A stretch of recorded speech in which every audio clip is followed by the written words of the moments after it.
Finalmente un po' di sole, e con il sole, ragazzi, io vi porto una bicicletta un po' diversa dal solito, perché qua si parla solo di potenze, potenze, potenze, e voi mi dite sempre: ah, ma Ivan, ma tutta questa potenza, 100 Nm, non ci serve. Ecco, allora io oggi ho avuto la fortuna, tramite un collega, di avere in prova e portarvi sul canale una bicicletta, una IMTB, che a mio avviso è molto intelligente. Perché? Perché secondo me fa al caso vostro, di molti di voi, per i suoi componenti. È una di quelle biciclette che dici: cavolo, che componenti che c'ha. Poi chiaro, il motore, beh, va in secondo piano, ma forse, perché qua veramente non siamo per niente scarsi neanche con il motore. Di chi vi parlo? Lei è Radon, marca tedesca, Render 10.0 HD. È il modello che monta però il Bosch generazione 4, quindi 750 watt di batteria. Voi mi direte: com'è il generazione 4? Sì, è ancora in vendita, la trovate anche su Bike Discount, 10.0, montata secondo me con ottimi componenti, che adesso vi faccio vedere, ma soprattutto da dove era partita come prezzo è sceso ad un prezzo molto ma molto più abbordabile per quello che monta. Cioè, qui siamo veramente nel top di gamma col motore da 85 Nm di Bosch, un motore CX Performance generazione 4 comunque molto affidabile, che ha regalato molte soddisfazioni e che ha ricevuto ultimamente l'upgrade non ai 100 Nm, ma all'aggiunta del IMTB Plus, quella funzione che vi aiuta di più a sorpassare gli ostacoli, a migliorare, diciamo, la pedalata. Ecco, quindi non è un motore da scartare solo perché ha 85 Nm, ed è per questo che molti di voi potrebbero essere interessati. Come la monta questa bicicletta? 10.0, vi ricordo. Chiaro che potete avere la 9.0, la 8.0. Partivate da tetti di 7000 e adesso invece siete calati non del 50%, ma siamo molto vicini. Partiamo dalle sospensioni, beh, davanti c'è tutto questo bello oro. Fox 36 Factory Kashima.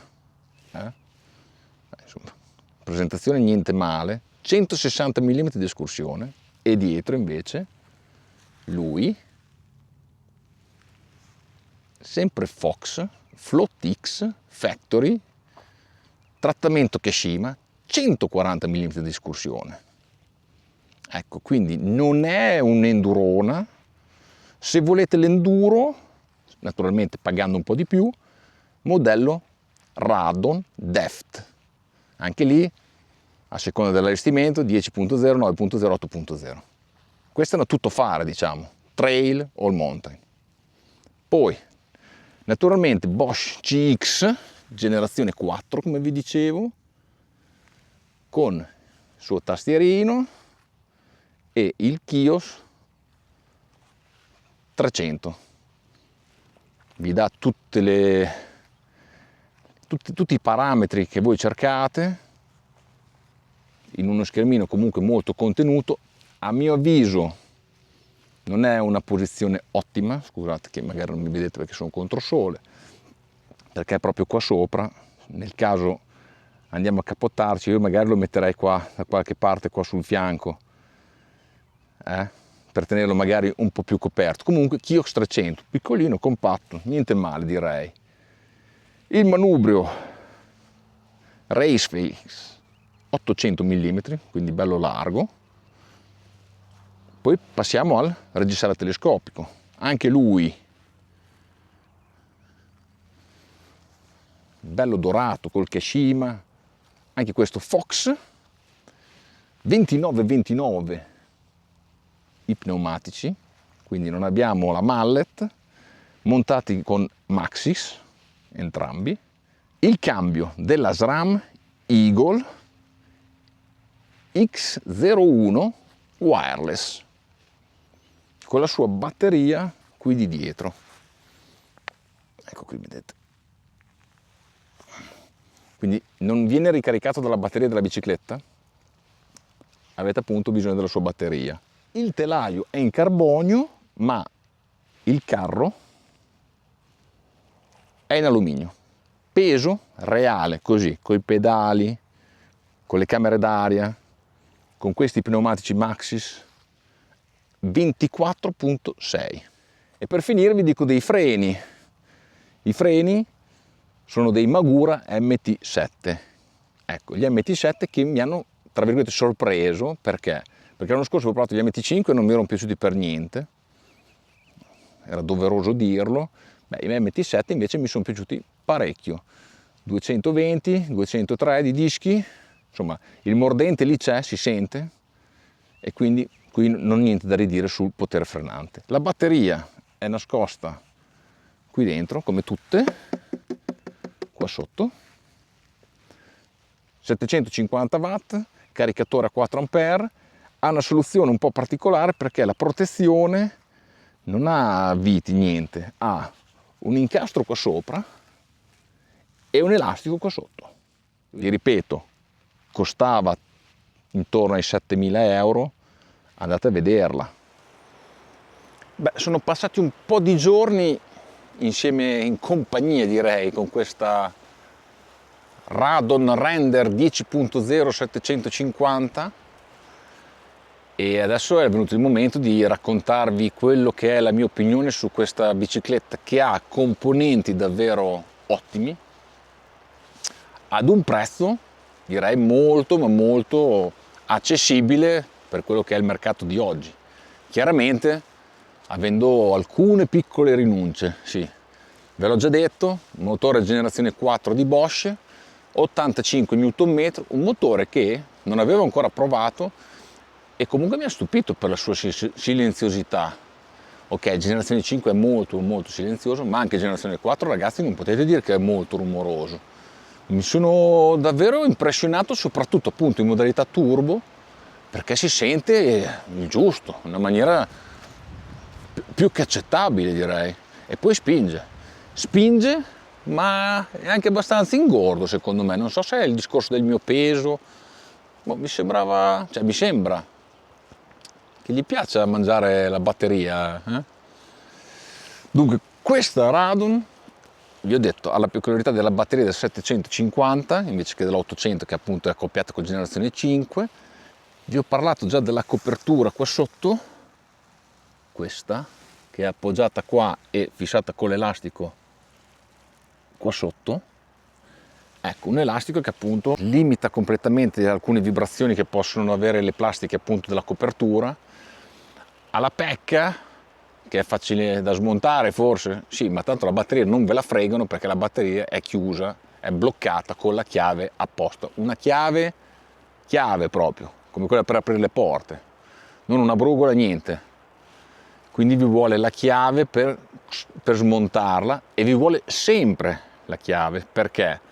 Perché in questa bicicletta i ragazzi di Radon non hanno contemplato una porta esterna per caricarla. Ecco, una cosa un po' particolare. Solitamente avete sempre una porta esterna, qui non esiste, non c'è, che vi dico,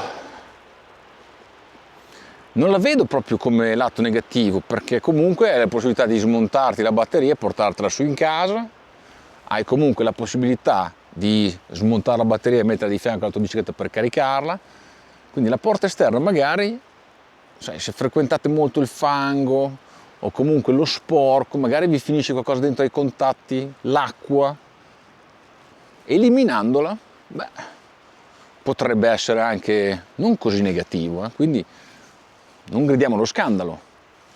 Secondo me, io non ho sentito il bisogno. Io poi ho caricato 2 volte, quindi non è che abbia avuto un gran bisogno. Però se penso anche alle mie biciclette precedenti, quando avevo la Cube con la batteria che comunque ha la porta esterna, però la maggioranza di volte la smontavo e me la portavo in casa a caricare. Quindi l'utilizzo della porta esterna non mi è mai servito. È chiaro che hai sempre bisogno della chiave per smontare la batteria dal telaio. Poi reparto Kiox 300 più tastierino.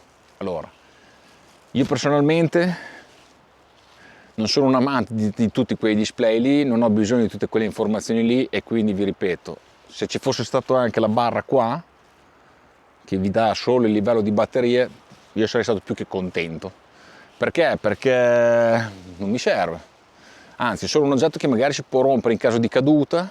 Poi oltretutto tutto il filo qua lungo lo sterzo, e poi questo tastierino qui, insomma ci sono delle condizioni, soprattutto in asfalto, dove magari i tasti vibrano, ecco, e allora magari mi dà fastidio. Io tutta quella parte lì metterei un tastierino, scusate, metterei un controller come quello che ho io nella Turbolevo, più o meno con le modalità, finito. E infatti poi quello lì è un sistema passato, perché ok, le nuove Bosch hanno questo nuovo Kiox 400C e quindi hanno un bel televisore qui in mezzo, però qua sopra, questo qua, sparito, e secondo me c'è i suoi motivi di non esserci più, insomma. Poi è chiaro, vi ripeto, il complesso della bici è ottimo, però ci sono certe cose che sono di una vecchia generazione al giorno d'oggi. Poi alla fine la generazione 4 è uscito che era nel 2019-2020, quindi voglio dire, tutto quello che riguarda i display, siamo intorno a quella zona lì. Un altro punto che a me personalmente mi ha un po' disturbato è stato lui.